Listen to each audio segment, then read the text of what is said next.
sayaw, iba ang marami ng pera sa wala. Kapag marami ng pera, pag pununusa mo, buhay na buhay. Kapag wala ng pera, buhay. Wala buhay. Di ba? So, pagdating may business, ano may natamay katawan mo? Sabi ko, napaka-kuripot naman ang pinutan ko. Kuripot na, makunan pa, maramot ka. Hindi na ako binigyan ng pamasahe na kung ibang asawa yun, magagalit. Tingkod wala na yung pera. Makapayat na tayo sa pagbilikod mo. Promises ko ibang klase.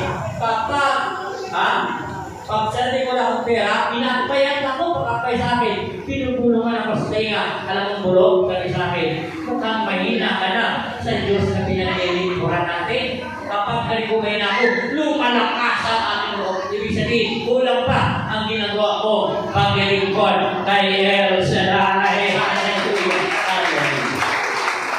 Yun, yan ang karanasan ko, kapatid ko. Kaya kung saan ang wala karating, pagdating ng 7 taon, nag-promote si Brother Mike 7 taon ha. Nag-promote si Brother Mike ng 300. Sabi ko, kasama ako sa promosyon. Bakit? 7 taon ako at dami itong tinas 300. Pag-lusot ng pangalan ng 300, wala ang pangalan ko.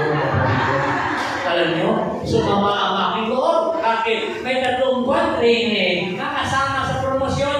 Samantala ako, 7 taon, hindi ako nakasama. Kasi nang kami training ang namin ay disciple kami mag-disciple ka na, may konting allowance na galing sa opisina. At mayroon ka na mga malaking gawain pinupunta mo sa hanggang ng training. Puro yan naging disciple. So, sabi niyo sa akin, anak, wala pa sa tamang panahon, tuloy ko lang ginagawa ko. So, tuloy. Pagdating 10 taon, mga kapatid ko, 10 taon ha, nag-promote si Brother Mike ng 150. Sabi ko, kasama na ko sa 150. Wala ka lang pa sa 300 to 150, tsaka kasama ko. Pag-lusot ng parang 150, wala na naman ako.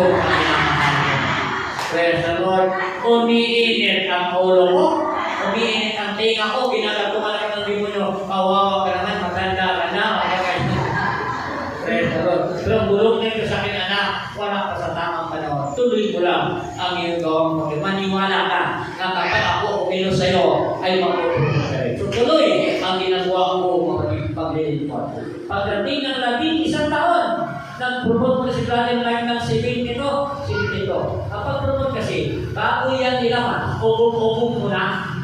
Yan, usap-usapan yan.